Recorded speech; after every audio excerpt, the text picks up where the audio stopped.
कंस के अंतिम संस्कार की व्यवस्था करने के बाद भगवान श्री कृष्ण और बलराम जी ने जेल में जाकर अपने माता पिता को बंधन से छुड़ाया और उनके चरणों की वंदना की।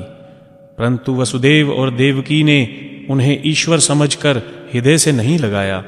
वे सोच रहे थे कि हम भगवान को अपना पुत्र कैसे समझें।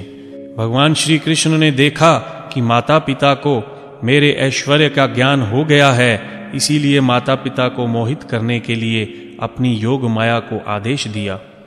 फिर भगवान श्री कृष्ण ने अपने बड़े भाई बलराम जी के साथ अपने माता पिता के चरणों में झुककर प्रणाम किया।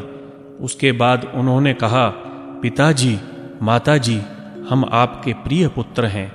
आप लोग हमारे लिए सदैव चिंतित रहा करते थे। दुर्भाग्यवश हमें आपके पास रहने का सौभाग्य नहीं मिला, इसीलिए हमें माता पिता के लाड प्यार से वंचित रहना पड़ा। माता पिता ही इस शरीर को जन्म देते हैं और इसका लालन पालन करते हैं।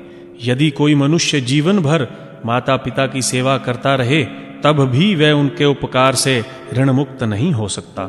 जो पुत्र सामर्थ्य रहते भी अपने माता पिता की सेवा नहीं करता, उसके मरने पर यमदूत उसे उसके शरीर का ही मांस खिलाते हैं।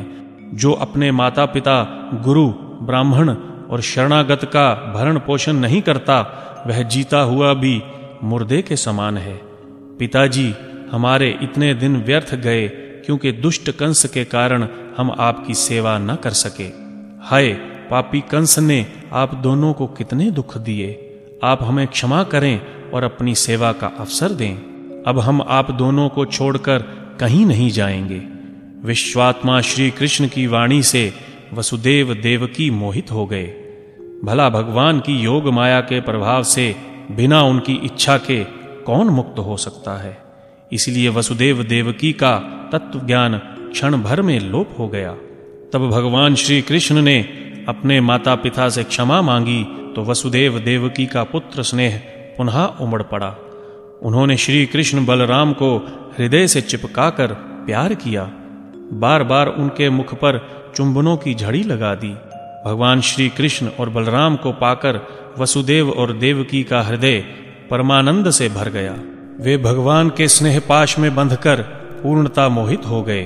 उनकी आंखों से अश्रुधारा प्रवाहित होने लगी, यहाँ तक कि आंसुओं के कारण गला रुंध जाने से वे कुछ बोल भी ना सके। आज उनके संपूर्ण जीवन की तपस्या का फल मिल गया। वे पुत्र प्रेम से असीम समुद्र में आकंठ डूब गए। चारों ओर से आती हुई श्री कृष्ण बलराम की जय जयकार उनके कानों में मधुर रस घोलने लगी।